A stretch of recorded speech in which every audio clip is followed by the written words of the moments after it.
మకర రాశి వారికి జూన్ నెలలో గోచార ఫలితాలు ఎలా ఉన్నాయో తెలుసుకుందాం. ముందుగా ఈ జూన్ మాసంలో గ్రహస్థితి ఎలా ఉంది, ఏ రాశులలో ఈ 8 గ్రహాలు చంద్రుణ్ణి మినహాయించి నవగ్రహాలలో ఈ గ్రహాలు ఏ రాశిలో సంచరిస్తున్నాయి అనే విషయాన్ని మనం చూసినట్టయితే 15వ తారీఖు వరకు వృషభంలో రవి, 16 నుండి మిథునంలో కుజుడు, 6వ తారీఖు వరకు కర్కాటకంలో, 7వ తారీఖు నుండి మాసాంతం సింహంలో, 6వ తారీఖు వరకు వృషభంలో బుధుడు, 22వ తారీఖు వరకు మిథునంలో, 23వ తారీఖు నుండి మాసాంతం వరకు కర్కాటకంలో బుధుడు సంచరిస్తున్నాడు. గురువు మిథునంలో సంచరిస్తున్నాడు, శుక్రుడు మేషంలో, శని మీనంలో, రాహువు కుంభంలో, కేతువు సింహంలో. ఈ విధంగా ఈ 8 గ్రహాలు ఈ రాశులలో సంచరిస్తున్నాయి. అయితే ఈ 8 గ్రహాలు మకర రాశి జాతకులకు ఏ ఏ స్థానాలలో ఉంటున్నాయి అనేటువంటి విషయాన్ని మనం చూసినట్టయితే, సూర్యుడు పంచమ, షష్టమ స్థానాలలో సంచరిస్తున్నాడు.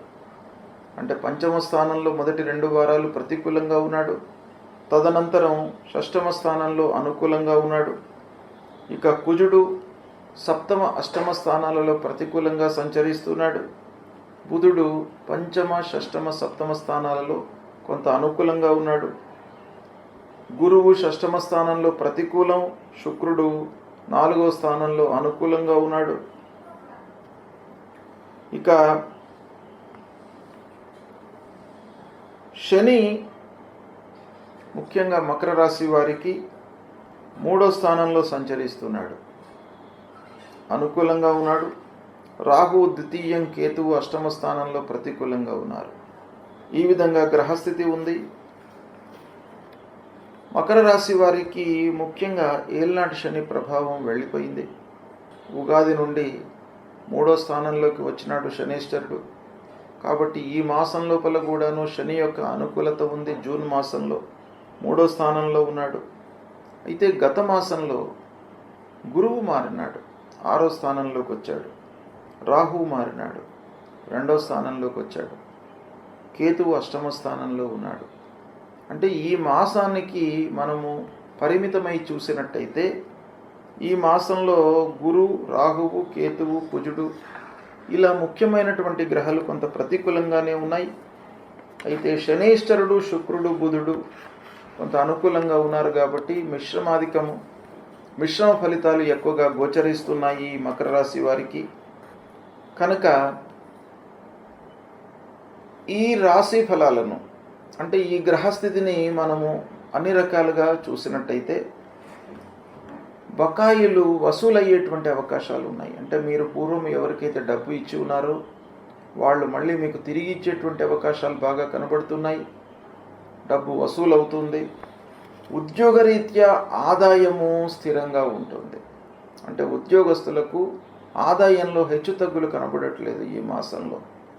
కాబట్టి అబ్నార్మల్గా మనకు రావడము, ఖర్చు కావడము, ఉద్యోగపరమైనటువంటి చిక్కులు అలాంటివి కనబడట్లేదు. కనుక ఓవరాల్గా అది సంతృప్తికరమైనటువంటి విషయం. ఆదాయం స్థిరంగా ఉన్నట్టయితే మనం ప్లానింగ్ చేసుకోవడానికి అవకాశాలు ఉంటాయి. కాబట్టి ఆదాయం మీకు కొంత స్థిరంగానే ఉంటుంది ఈ మాసంలో. సమయానికి కూడాను మీకు రావాల్సినటువంటి వేతనము, శాలరీస్ అన్నీ కూడాను అందుతాయి. స్థిర చిరాస్తుల మూలకంగా రాబడి ప్రారంభమవుతుంది. ఇది కూడాను ఒకటి మనకు సంతోషకరమైనటువంటి విషయం. ప్రయాణాలలో మట్టుకు కొంత జాగ్రత్త అవసరము. ప్రయాణాల మూలకంగా వృధా ఖర్చు అయ్యేటువంటి అవకాశం కనబడుతుంది. తద్వారా ఫ్రీక్వెంట్గా మీరు ప్రయాణాలు చేయడం మూలకంగా ఇంటి వాతావరణము కొంత ఇబ్బందికరంగా, అసంతృప్తిగా ఉండేటువంటి అవకాశాలు అప్పుడప్పుడు కనబడుతున్నాయి. అన్నదమ్ముల సహకారం లేకపోవడం అనేటువంటిది ఈ మాసంలో ప్రధానంగా కనబడుతున్నటువంటి అంశం. కాబట్టి తద్వారా కొన్ని పనులు ఆలస్యం అవుతాయి. వాళ్ళ యొక్క సహాయ సహకారాలు, మాట సహకారం కూడాను లేకపోవడం మూలకంగా పనులు ముందరికి జరగవు. బంధువర్గంతో వైషమ్యాలు పెరిగేటువంటి అవకాశం గోచరిస్తుంది. ఆరోగ్య విషయం లోపల మీరు చాలా జాగ్రత్తలు తీసుకోవాలి. భూతగాదాలు ముందుకు వస్తాయి. పూర్వం కొన్నటువంటి భూముల విషయంలో, డాక్యుమెంట్స్ విషయంలో మన కానివ్వండి, అలాంటివి మీకు కొన్ని ఇబ్బందులు తలెత్తేటువంటి అవకాశాలు ఉన్నాయి. వ్యవసాయదారులకు పంటల మూలకంగా అనుకూలంగానే ఉంటుంది. ఇక ఇరుగు పొరుగు వారితో, వ్యవసాయదారులు పక్క వారితో కొంత ఇబ్బందులు, వైషమ్యాలు వచ్చేటువంటి అవకాశాలు కనబడుతున్నాయి. పిల్లల చదువు, పెళ్ళి, ఉద్యోగ ప్రయత్నాలు బాగా అనుకూలిస్తాయి. అన్ని పనులను కూడాను మంచి అవగాహనతో ఆలోచించి ముందుకు వెళ్తారు. ప్రారంభించినటువంటి పనులలో కొంత ఆలస్యము ఉన్నప్పటికీ కలిసి వస్తాయి. కుటుంబ వాతావరణం ముఖ్యంగా మీకు చాలా సంతృప్తికరంగా ఉంటుంది. కుటుంబ పెద్దల ప్రోత్సాహం లభిస్తుంది. ఉద్యోగస్తులకు 3-4 వారాలు బాగా కలిసి వస్తాయి. 1-2 వారాలలో ఆఫీసులలో పనిభారం పెరగడం మూలకంగా చికాకుకు గురి అయ్యేటువంటి అవకాశం బాగా కనబడుతుంది. కళాకారులకు, సంగీతవేత్తలకు, సాహిత్యవేత్తలకు, న్యాయవాద వృత్తిలో ఉన్నటువంటి వారికి, వైద్య వృత్తిలో ఉన్నటువంటి వారికి ఈ మాసం బాగా కలిసి వస్తుంది. ఈ విధంగా ఓవరాల్గా చూసినట్టయితే కొన్ని కార్నర్స్లో అనుకూలత ఉన్నప్పటికీ ఓవరాల్గా ఈ మాసంలో కొన్ని జాగ్రత్తలు మట్టుకు తప్పకుండా మీరు తీసుకోవాలి. 1-4 సార్లు ఆలోచించండి. పనిని ప్రారంభించే ముందు ఆ పని విషయమై ఒక అవగాహనకు వచ్చిన తర్వాత ప్రారంభించినట్టయితే మీరు సమయం లోపల పనిని పూర్తి చేయగలుగుతారు. ఈ సమయాన్ని, ఈ గ్రహస్థితిని సద్వినియోగపరచుకోండి. శుభ ఫలితాలను పొందుతారు. జూన్ మాసంలో వస్తున్నటువంటి ముఖ్యమైనటువంటి పండుగలు, జయంతులు, వాటి ప్రాశస్త్యము, మనం చేయవలసినటువంటి కర్తవ్యము, వీటి గురించి తెలుసుకుందాం. ముందుగా జ్యేష్ఠ శుద్ధ దశమి గురువారం 5 జూన్ రోజున దశహర పాప దశమి వ్రతం. ఇది చాలా ముఖ్యమైనటువంటి వ్రతం. దశహర పాప దశమి అని దీనికి పేరు. అంటే ప్రతి మానవుడు కూడాను తెలిసి కొన్ని పాపాలు చేస్తూ ఉంటాడు, తెలియకుండా కొన్ని పాపాలు చేస్తూ ఉంటాడు, కొన్ని ఫోర్స్డ్గా కూడాను కొన్ని చేయవలసినటువంటి ఆగత్యం ఏర్పడుతుంది. ఈ విధంగా దశవిధ పాపాలు చేసేటువంటి అవకాశాలు బాగా ఉన్నాయి. ఇందులో కాయిక, వాచిక, మానసికమైనటువంటి పాపాలు అంటే శరీరము ఇన్వాల్వ్ అయ్యి చేసేటువంటి పాపాలు కొన్ని, మాట మూలకంగా ఎదుటి వాళ్లను ఇబ్బంది పెట్టడము, తద్వారా కలిగేటువంటి పాపాలు, మనస్సు లోపల అనర్థాలను ఊహించుకొని కీడును తలపెట్టి తద్వారా వచ్చేటువంటి పాపాలు, మానసికమైనటువంటి పాపాలు. ఇలా 3 రకాలుగా ఉండేటువంటి పాపాలు మొత్తం కలిపితే మనకు ఒక్కొక్క దానిలో 4, 3 ఇలా పాపాలు 10 రకాలుగా ఉంటాయి అనేటువంటిది శాస్త్రం చెబుతుంది.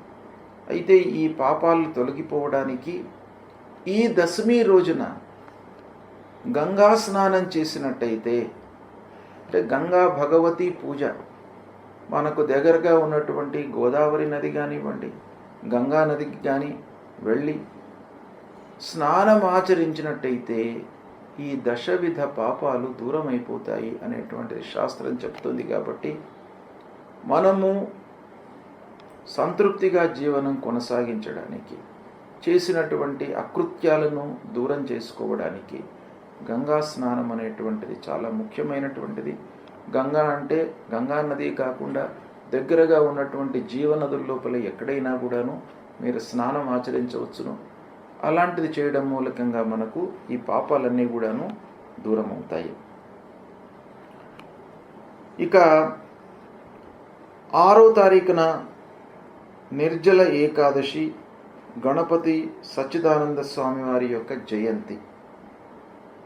ఈ నిర్జల ఏకాదశి, మనకు ఏకాదశి వ్రతం చాలా ఉత్తమమైనటువంటి వ్రతం. అన్ని వ్రతాల్లో కూడాను ఏకాదశి వ్రతానికి అత్యంత ప్రాధాన్యత మన శాస్త్రంలో ఇవ్వబడింది. కాబట్టి మనము ప్రకృతి పరంగా, ఆరోగ్యపరంగా, శారీరకంగా మనం దృష్టిలో పెట్టుకున్నట్టయితే ఏకాదశి రోజున ఉపవాసము చేసి ద్వాదశి రోజున పారణ చేసినట్టయితే అద్భుతమైనటువంటి ఫలితాలు కలుగుతాయి. ఉన్నతమైనటువంటి భావనలతో మోక్షాన్ని పొందవచ్చును అనేటువంటివి కూడాను మనకు ఇతిహాసాల లోపల చాలా చెప్పబడి ఉన్నాయి. కాబట్టి ఈ రోజున ఏకాదశి వ్రతాన్ని ఆచరించాలి. ఇదే రోజున అవధూత పీఠాధిపతి గణపతి సచ్చిదానంద స్వామి వారి యొక్క జయంతి. ఆ స్వామివారిని మీరు కొలవండి. త్రిమూర్తి స్వరూపమైనటువంటి ఆ గురు భగవానుడు గురుదేవుడి యొక్క అనుగ్రహాన్ని పొందడానికై స్వామివారిని మీరు పూజించండి. ఇక 8వ తారీఖు రోజున మృగశిర కార్తీ ప్రవేశం. వ్యవసాయదారులకు కార్తులు అత్యంత ప్రాధాన్యతను సంతరించుకున్నటువంటివి. కార్తులను దృష్టిలో పెట్టుకొని వాళ్ళు కార్యకలాపాలు చేస్తూ ఉంటారు.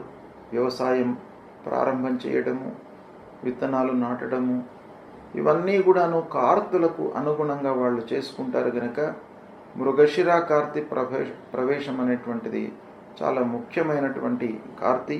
అది 8వ తారీఖు నాడు ప్రవేశిస్తుంది. ఇక 10వ తారీఖు నుండి గురుమౌఢ్యం ప్రారంభమవుతుంది. గురుమౌఢ్యము అనంటే గురువు మనకు కనిపించకుండా లుప్తమవుతాడనమాట. గురుగ్రహము కనపడకుండా ఉన్నప్పుడు శుభకార్యాలు చేయకూడదు అనేటువంటిది శాస్త్రం చెప్తుంది.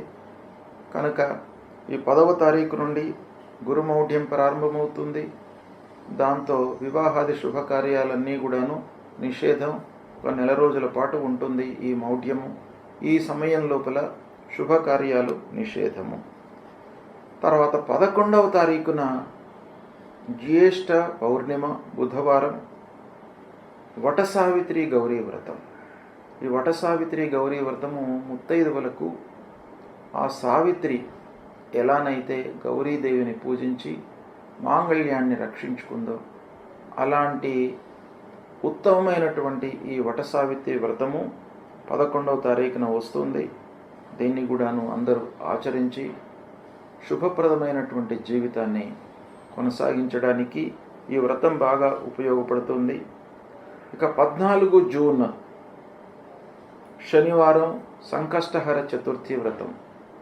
సంకష్టహర చతుర్థి వ్రతము ప్రతి మాసం లోపల కూడాను పౌర్ణిమ తర్వాత తదియ కానివ్వండి చవితి రోజున కానీ ఈ వ్రతం వస్తుంది. అందరూ కూడాను ఈ రోజున సంకష్టహర చతుర్థి వ్రతాన్ని ఆచరించి ఆటంకాలు లేకుండా మనము చేపట్టేటువంటి పనులు సుఖమయంగా పూర్తి కావడానికి ఆ గణపతి యొక్క అనుగ్రహాన్ని పొందడానికై ఈ వ్రతాన్ని మనము ఆచరిస్తాం.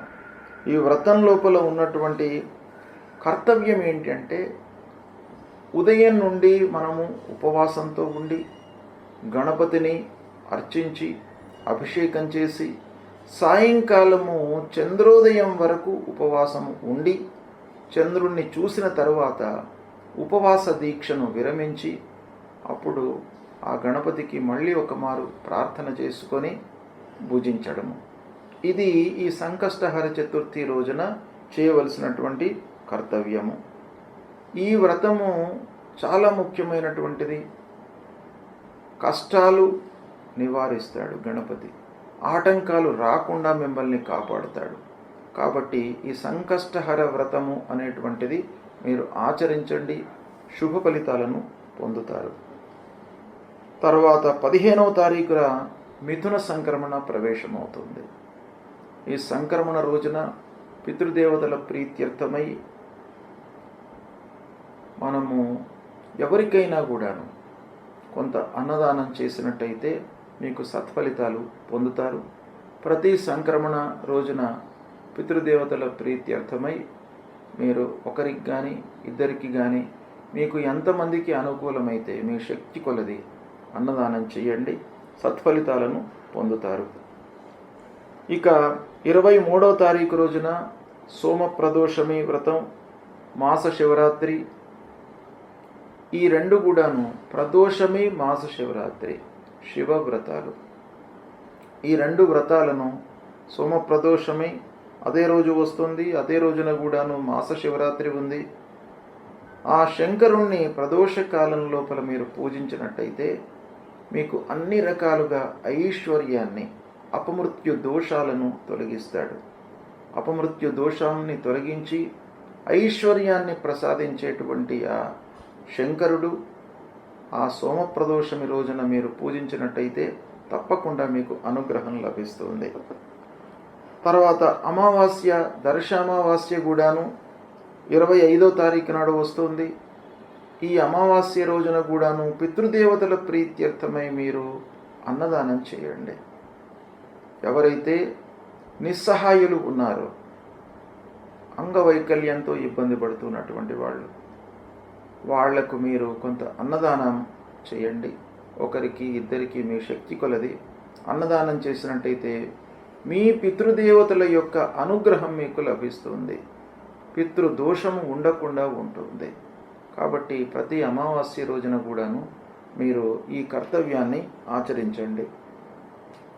ఇక 27 జూన్ జగన్నాథ స్వామి వారి యొక్క రథోత్సవము, పూరి జగన్నాథ స్వామి రథోత్సవము ప్రారంభమవుతుంది. ఇక 29 జూన్ రోజున బోనాలు ప్రారంభమవుతాయి. ఇవి ముఖ్యమైనటువంటి పండుగలు ఈ జూన్ మాసంలో ఉన్నాయి. ఈ పండుగలను మీరు గుర్తించి ఋషులు మన జీవితము సుఖమయంగా జరగడానికి, ఆటంకాలు లేకుండా, ఇబ్బందులు లేకుండా, అపమృత్యువు దరి చేరకుండా ఆరోగ్యవంతమైనటువంటి జీవితాన్ని గడపడానికి ఋషులు దర్శించి మనకు నిర్ణయించినటువంటి పండుగలు ఇవి. హిందూ సాంప్రదాయానికి మూల స్తంభాలు. పండుగలను గుర్తించి ఆచరించడం అనేటువంటిది. కనుక ఈ పండుగలను ఆచరించినట్టయితే మన జీవితము సుఖమయంగా జరుగుతుంది. ఆ పండుగల వెనుక ఉన్నటువంటి ఇతిహాసాన్ని కూడాను మీరు అర్థం చేసుకొని దానికి ప్రత్యామ్నాయమైనటువంటి కర్తవ్యాలు, ఏ పండుగ రోజున మనం ఏం చేయాలి అనేటువంటిది మీకు స్థూలంగా నేను చెప్పాను. ఇంకా కూడాను మీరు ఈ విషయాన్ని మీరు తెలుసుకొని ఆచరించినట్టయితే జీవితాన్ని సుఖంగా మీరు కొనసాగించడానికి అవకాశాలు ఉంటాయి. గ్రహస్థితి ప్రతికూలంగా ఉన్నప్పుడు మనము చేయవలసినటువంటి కర్తవ్యాలు 2 ఉంటాయి. ఒకటి, మనము రెట్టింపు శ్రమతో ఆ పనులను చేయాలి. అంటే శక్తియుక్తులను ఉపయోగించి పనులు చేయడము. రెండవది, భగవంతుడి యొక్క అనుగ్రహం కొరకై మనము చేయవలసినటువంటి పరిహారాలు. ఇందులో ముఖ్యమైనటువంటి గ్రహాలు మనపైన చాలా ఎఫెక్ట్ను చూపిస్తాయి. సూర్యుడు, కుజుడు, గురువు, శనేశ్వరుడు, రాహువు, కేతువులు. ఈ గ్రహాలు ప్రతికూలంగా ఉన్నప్పుడు మనం చేయవలసినటువంటి విధి విధానాలు, పరిహారం ఏంటి అనేటువంటి విషయాన్ని చెప్తాను. సూర్యుడు ముఖ్యంగా మనకు ఆరోగ్యాన్ని ఇచ్చేటువంటి గ్రహము. ఆరోగ్య ప్రదాత అయినటువంటి సూర్యుడి యొక్క అనుకూలత బాగా ఉండాలి.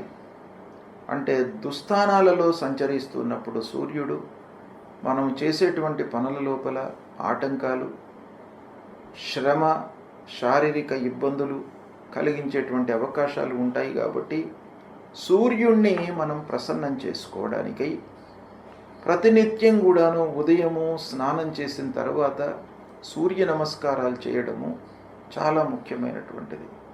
మీరు 12 సార్లు సూర్యుడికి నమస్కారం చేసుకోండి, భూమికి కూడాను 12 సార్లు నమస్కారం చేయండి. నమస్కార ప్రియో భానుహు అని మీరు కేవలం నమస్కారం చేయడం మూలకంగానే మీకు ఆ సూర్య భగవానుడు మిమ్మల్ని అనుగ్రహిస్తాడు. మీరు చేసేటువంటిది చాలా కించిత్తు, కేవలం నమస్కారం. కానీ భగవంతుడు మీకు అనుగ్రహించేది మీకు ఆరోగ్యం. ఆరోగ్యమే మహాభాగ్యం. అలాంటిది మీకు కేవలం నమస్కారం మూలకంగానే వస్తుంది. కాబట్టి ప్రతినిత్యం కూడాను సూర్యుడికి నమస్కారం చేసుకోండి, భూమికి నమస్కారం చేయండి, మూలమంత్రాన్ని పఠించండి. సూర్యుడికి సంబంధించినటువంటి మూలమంత్రం జపా కుసుమ సంకాశం కాశ్యపేయం మహద్యుతిం తమోరిం సర్వపాపఘ్నం ప్రణతోస్మి దివాకరం అనేటువంటి ఈ మూలమంత్రాన్ని ప్రతినిత్యం కూడాను జపించండి. సూర్యుడికి అనుకూలమైనటువంటి జాతిరత్నం మాణిక్యం అంటే కెంపు. ఈ కెంపును ధరించండి. శివాభిషేకం కూడాను చేయండి. శివుడు కూడాను మీకు ఆరోగ్యాన్ని ఐశ్వర్యాన్ని ఇచ్చేటువంటి భగవంతుడు కాబట్టి ఈ సూర్యుడు ప్రతికూలంగా ఉన్నప్పుడు సూర్యభగవానుడితో పాటు శంకరుడికి కూడాను మీరు పూజించండి. తర్వాత మన ఫలితాలపై అంగారకుడు అంటే కుజగ్రహం కూడాను బాగా ప్రభావాన్ని చూపిస్తాడు. కుజుడు ప్రతికూలంగా సంచరిస్తున్నప్పుడు మీరు సుబ్రహ్మణ్య స్వామిని పూజించండి, కాళీమాతను పూజించండి. ఎర్రటి పూలతో మీరు పూజించినట్టయితే ఆ అంగారకుడు మిమ్మల్ని అనుగ్రహిస్తాడు.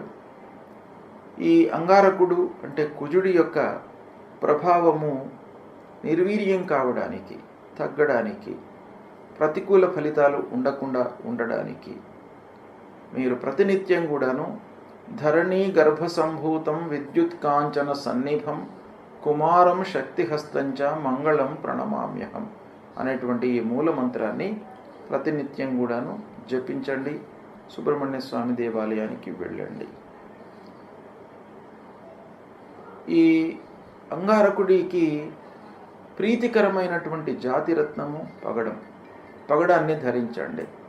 పగడాన్ని ధరించినట్టయితే కూడాను అంగారకుడు ప్రీతి చెంది మీకు అనవసరమైనటువంటి ఇబ్బందులు లేకుండా మిమ్మల్ని కాపాడుతాడు.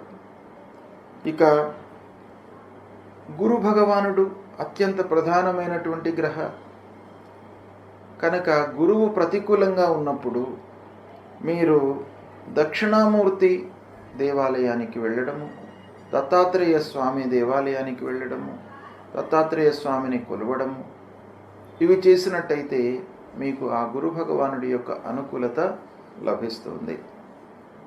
సద్గురువులను సందర్శించుకోండి, మాతాపితృవులను సేవించండి. ఆ గురు భగవానుడి యొక్క అనుకూలత లభిస్తుంది. ఇక ఈ గురు ప్రీత్యర్థమై మూలమంత్రాన్ని కూడాను ప్రతినిత్యం జపించుకోండి.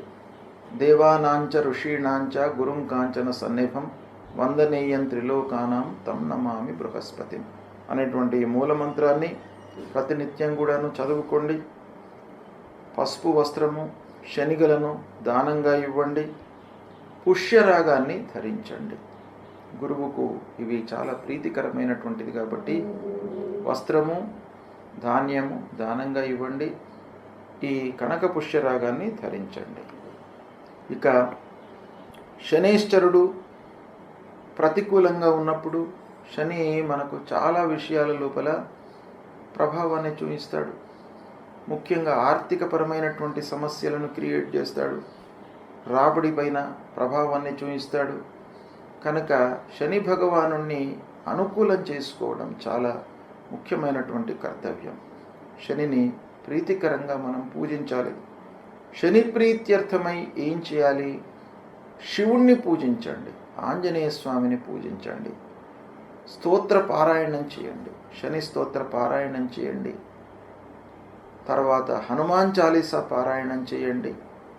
ఇవి చేసినట్టయితే శని మీకు ప్రీతి చెందుతాడు. నీలాన్ని ధరించండి. నల్లని నువ్వులు, నల్లటి వస్త్రము, ఒక ఇనుప ముక్క, వీటిని దానం ఇవ్వండి.